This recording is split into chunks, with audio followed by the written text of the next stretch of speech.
Hey everybody, it's your girl Nell and welcome to Simply Nell's Tiny Studio. Thank you so much for hanging out with me here in the Tiny Studio. What's going on in the Tiny Studio today? Well, guess what? It's book club time. It's time to get into Prince Harry's Spare. Yes, we are still reading it. I am so sorry it's taken me a minute or two to come back into the Tiny Studio and read to you. I am so sorry, but I plan to make it up to you. We are getting ready to dive into Prince Harry's Spare in preparation of the royal coronation that's getting ready to happen or occur May. And in actuality, that is exactly 2 months and a few days from today. So we need to get prepared. Don't forget that every weekend leading up to the coronation is going to be what? Royal Weekend. So we're going to be reading from Spare on Saturdays, and then on Sundays we're going to be talking about royal news. I'll have the royal news and royal gossip for you. But remember, it's all alleged, it's all gossip, because guess what? Neil don't know these people. I don't. So everything is alleged. But since this is the Royal Weekend and it's Saturday, it's time to read from Prince Harry's book. So if you got an issue with anything that's being said today, you're going to have to take it up with this little boy. I mean, this young man. Take it up with him. Sue him. Don't send me a cease and desist. Okay? Okay. So, anyhow, and you know what? I don't even know why I put that out in the universe like that. Because, and I guess it's really for me because, people are getting cease and desists left and right in these YouTube streets.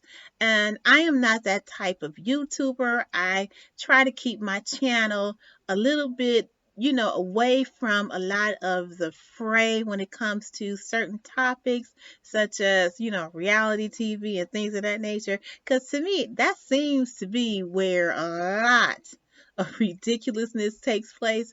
But sometimes I, dabble in it, but I try not to make it a habit here in the tiny studio because I always want to be informative. I want to be entertaining, and I want to, just talk about the things that make my world go round. And guess what? Celebrities don't make my world go round. My crochet does, art does, music does. That is what makes my world go round. So, no, I'm not trying to get caught up.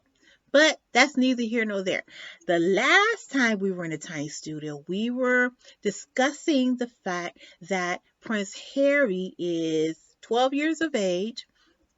He's just found out that his mother, Princess Diana, or Lady Diana Spencer, has passed away in a tragic car crash in Paris, France.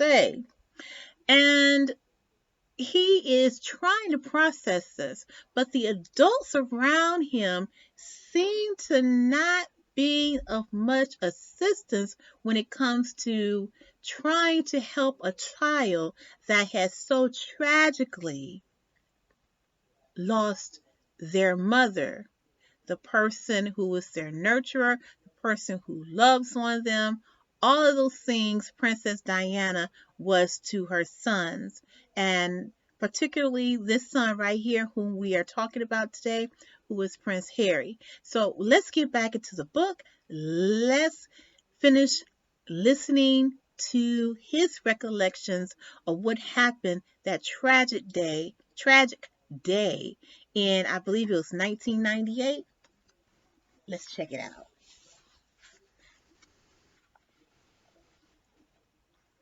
Here we go.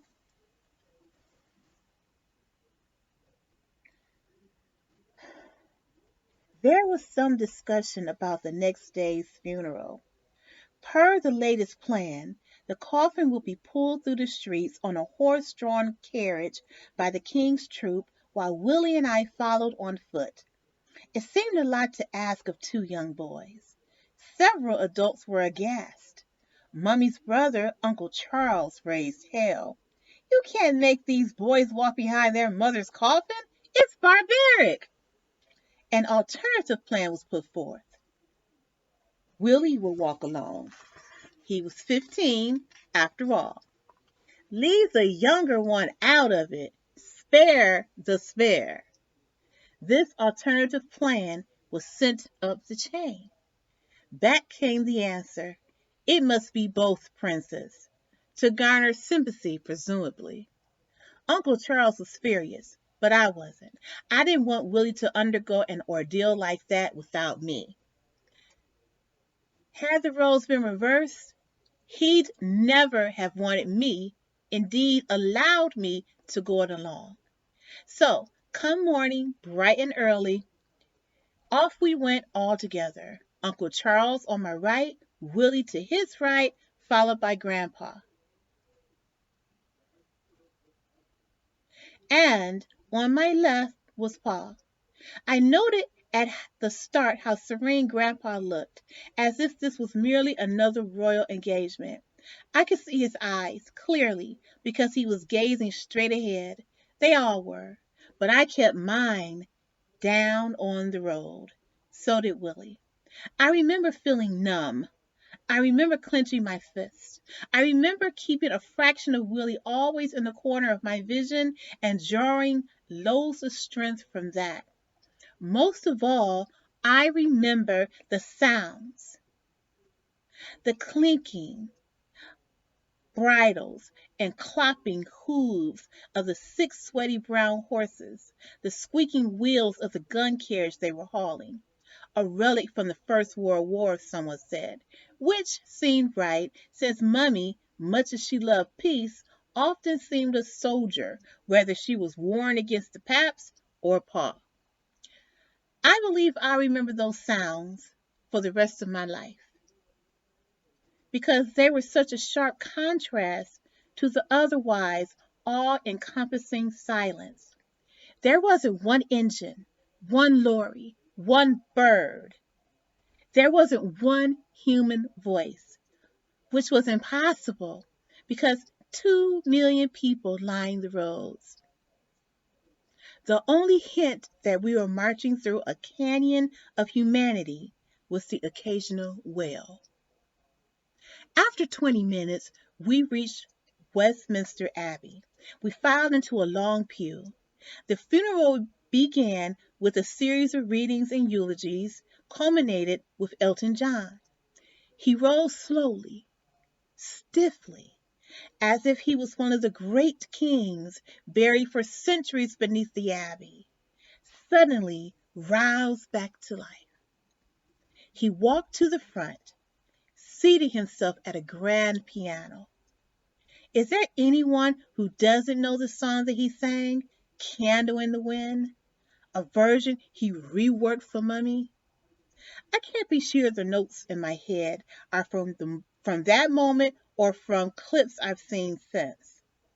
Possibly they're vestiges of reoccurring nightmares.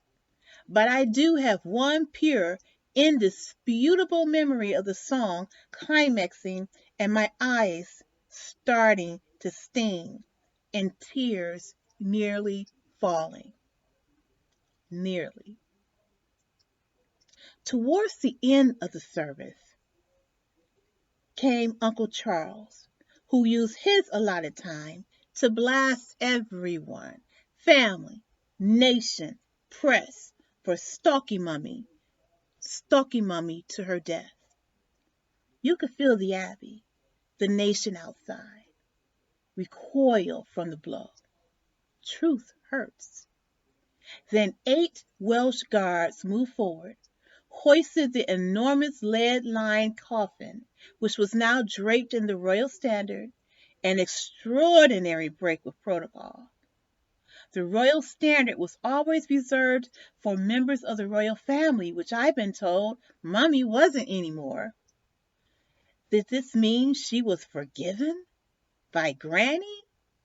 Apparently. But these were questions I couldn't quite formulate, let alone as an adult, as the coffin was slowly carried outside. and loaded into the back of a black hearse. After a long wait, the hearse drove off, rode steadily through London, which surged on all sides with the largest crowd that ageless city had ever seen. Twice as large as the crowds that celebrated the end of the Second World War. It went past Buckingham Palace, up Park Lane, towards the outskirts, over to the Finchley Road, then Hendon Way, then the Brent Cross flyover, then the North Circular, then the M1 to Function 15A, and northwards to Harlestone, before passing through the iron gate of Uncle Charles's estate, Althorpe.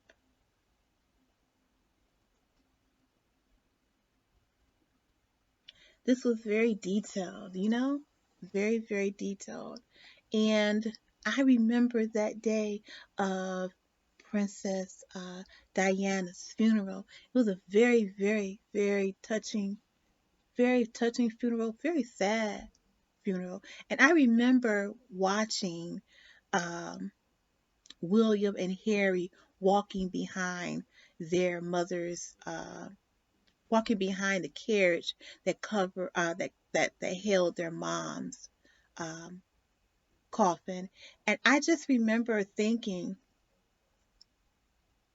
to myself, whose idea was it to have these two little boys out there walking behind their mother's coffin like that? That's ridiculous. You know, I mean, I just could not imagine the grief that they had to go through. But here's the thing, once again, we are pressing our children or pushing our children to act in a manner, in an adult manner, to process their grief in an adult manner. Because can you imagine, these children out behind their mother? First of all, they really are having a hard time processing that their mother is gone. That's number one. They haven't seen her. All right. They don't know, well, from what Prince Harry was saying, he doesn't know that's his mother in that coffin. He doesn't know that. And giving him and William a snippet of hair, what was that? What was that supposed to do? That's number one. But I also understand that maybe perhaps there were some things going on with Princess Diana that maybe they felt that a mortician could not fix, which I don't know what that is, but that was just some bad choices that they made, you know, that now King Charles made when it came to um, beginning to help his sons process their grief and to heal from it. Because as I said before in another video, is everything that they're not doing or that the royal family did upon learning of Princess Diana's death, everything that they did or did not do when it concerned those two boys has affected them their entire life after and up to and after that point of their mother's death. And it's just really sad to read through this and to really understand that, and to see how that colored his judgment about certain things. It colored his view of the world. It colored the way he felt and the way he processed other things that's upcoming in his life. It all ties into this one moment in time. And it's true. If you have children, you're raising your grandchildren or whatever, we have to remember that each day that we spend with our children and each day that we raise them and love on them and nurture them, we have to remember that we're setting them up. We're setting them up for their life outside of our little world. and they have to be able to deal with and process life as it comes. And that's our responsibility. We may feel that there are some things that our children shouldn't know because they may not be old enough to process it or what have you, but that's why there's a such thing as counselors, therapists, psychoanalysts, psychiatrists, psychologists. That's why there are those things in place for us to, if we feel that we're not capable of speaking to our children about some very, very traumatic situations or incidents that is occurring in our lives, we should really get help because children are not dumb. They're not dumb. They're not stupid. Not at all. They're very, very intelligent beings. And we need to respect that, right? Right. Let's get back to the book.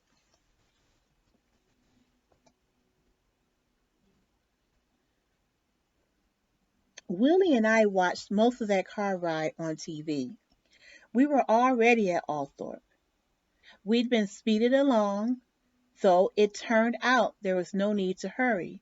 Not only did the hearse go the long way around, it was delayed several times by all the people heaping flowers onto it, blocking the vents and causing the engine to overheat.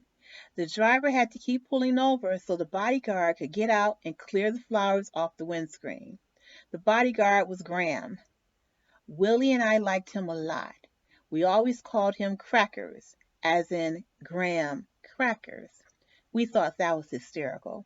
When the hearse finally got to Althorpe, the coffin was removed again and carried across the pond over a green iron bridge, hastily positioned by military engineers to a little island, and there it was placed upon a platform. Willie and I walked across the same bridge to the island. It was reported that Mummy's hands were folded across her chest, and between them was placed a photo of me and Willie, possibly the only two men who ever truly loved her. Certainly the two who loved her most. For all eternity we'd be smiling at her in the darkness.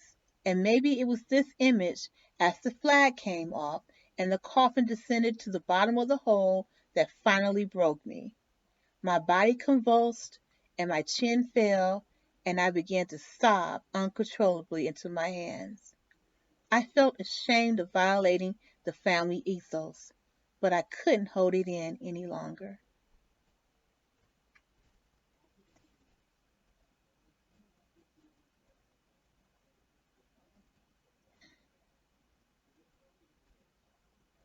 That's just simply heartbreaking. That's just, oh, that is just simply heartbreaking.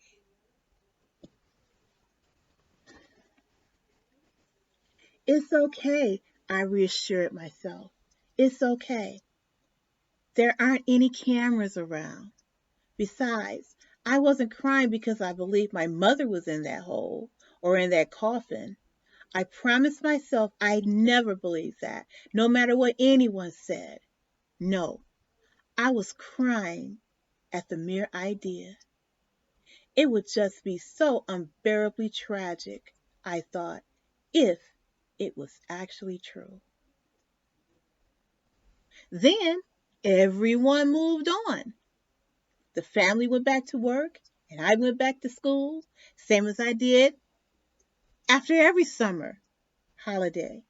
Back to normal, everyone said cheerily. From the passenger seat of Pa's open top Aston Martin, everything certainly looked the same. Lud Grove School, nestled in the emerald Berkshire countryside, looked as ever like a country church. Come to think of it, the school motto was from Ecclesiastes: "Whatsoever thy hand findeth to do, do it with thy might." Then again, not many country churches could boast 200 acres of woodland and meadows, sports fields and tennis courts, science labs and chapels, plus a well-stocked library. If you wanted to find me in September 1997, the library would have been the last place to look. Better check the woods or the sports fields. I was always trying to keep moving, keep busy. I was also most often alone. I liked people. I was gregarious by nature, but just then I didn't want anyone too close. I needed space. That was a tall order, however, at Lutgrove, where more than 100 boys lived in proximity. We ate together, bathed together, slept together, sometimes 10 to a room. Everyone knew everyone's business, down to who was circumcised and who wasn't. We called it Roundheads versus Cavaliers. And yet, I don't believe one boy so as much mentioned my mother when that new term began. Out of respect? More likely fear. I certainly said nothing to anyone. Days after my return, I had a birthday. September 15, 1997. I turned 13. By long-standing Ludgrove tradition, there would be a cake, sorbet, and I was allowed to choose two flavors. I chose black currant and mango, Mommy's favorite. Birthdays were always a huge deal at Ludgrove because every boy and most teachers had a ravenous sweet tooth. There was often a violent struggle for the seat next to the birthday boy. That's where you'd be assured of the first and biggest slice. I don't remember who managed to win the seat beside me. Make a wish, Harry. You want a wish? All right. I wish my mother was. Then out of nowhere, Aunt Sarah holding a box. Open it, Harry. I tore at the wrapping paper, the ribbon. I peered inside. What? Mummy bought it for you shortly before. You mean in Paris? Yes, Paris. It was an Xbox. I was pleased. I love video games. That's the story anyway. It's appeared in many accounts of my life as gospel, and I have no idea if it's true. Pa said Mummy hurt her head, but perhaps I was the one with brain damage. As a defense mechanism, most likely, my memory was no longer recording things quite as it once did. Mm.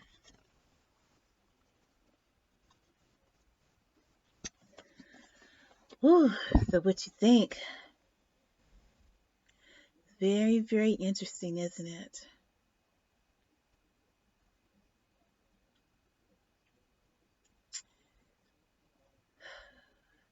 I mean, do we do that sometimes? I mean, when someone we love passes, I mean, as an adult,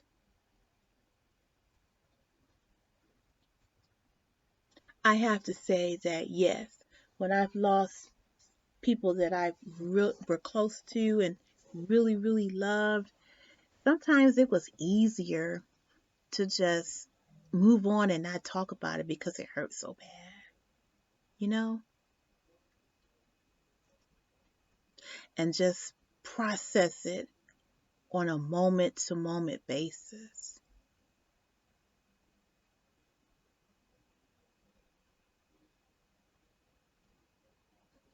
But as a child, I remember when my friend Raquel, when she died, she had sickle cell. And it was like one day I saw her in the car.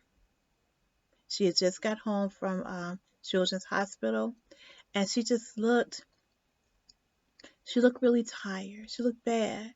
Her eyes were yellow, her face and things were bloated. And I just remember feeling so sad seeing her, but glad that she was home. And as a child, I had heard of things that was going on with Raquel. I had heard, I knew, of course, she was sick. She had sickle cell, and she was frequently in the hospital. And she was in the hospital because her parents refused to give her blood transfusions. And those blood transfusions would have, in my opinion, would have probably helped her.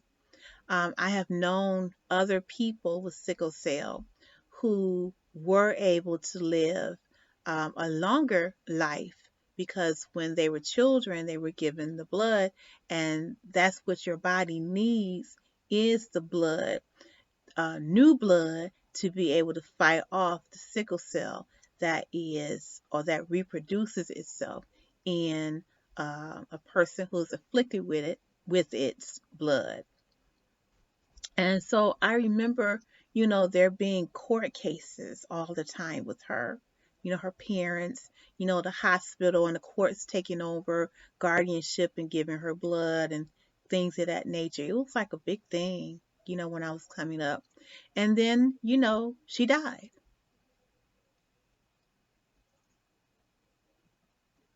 And I remember how I felt when I heard it. I didn't, I cannot remember who told me, but it wasn't like it was a discussion with my parents about it. And then we went to her funeral and we walked up to her coffin, and that was horrific. I had to be about, I want to say 13, 14 years old, maybe. That was terrible.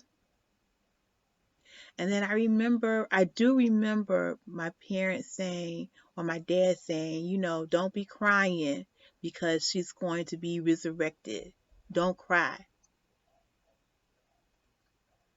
Because that was our religious beliefs as Jehovah's Witnesses. So, you know, Jehovah's Witnesses and a lot of people, you know, we don't grieve, Jehovah's Witnesses don't grieve the way other people grieve.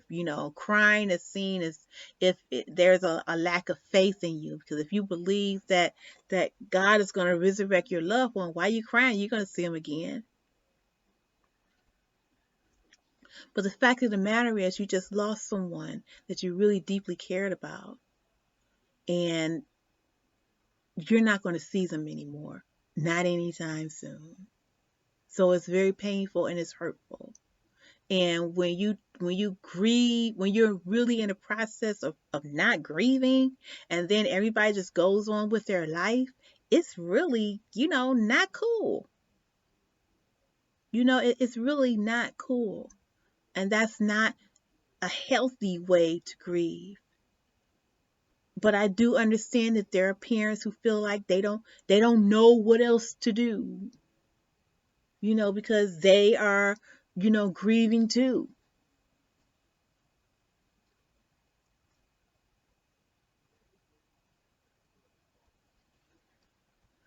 So, that's really sad. So soon after the funeral, he was back at school, huh? And life continued on. But we'll continue to dive into Prince Harry and Prince Harry's life in his memoir, Spare. And don't forget to tune in tomorrow. We'll have some royal news and gossip, and we'll talk about all things the royal family as it pertains to King Charles and Queen Consort Camilla and Prince William and Prince Harry, and and their wives, Catherine and homegirl. And it's so crazy. I cannot believe I just forgot her name. Isn't that ridiculous? How can I forget her name? Oh, I'm telling you, it's age, man. It's age. It's strictly age is what it is. And with me having so much on my mind, you know, uh, Megan, Meghan Markle. Well, me having so many things on my mind right now, with my husband's surgery and everything. And by the time you see this video, it will be Saturday. It will be exactly 2 days since my husband's mastectomy, and you'll be watching it. This video I will have recorded this video on the eve of my husband's mastectomy. So when you see this video, it'll be Saturday. But right now it is Wednesday. And, with so many things going on in the world, so many things happening, it's really, really easy to, you know, to have information go in your head, and then the next thing you know, poof, it's gone. That's just how it is. And then a few weeks, maybe less than 2 weeks ago, I lost a really close friend of mine. So it's like, you know, make it stop, make it stop, make it stop. But we got to keep on moving, right? Right. So we will be back here next Saturday in the tiny studio to read some more of Spare. And if you have any questions or comments, please do not hesitate to drop down in the comment section and let me know what your thoughts are on this portion of Spare. I will see you next time here in the tiny studio. Well, actually, I will see you on Sunday for Royal Gossip and News. Talk to you later. And oh, don't forget to give me a thumbs up and to subscribe to the channel if you haven't already subscribed. I will talk to you tomorrow for what? Royal news and gossip. Royal, royal news and gossip. I'm Nell. See you soon.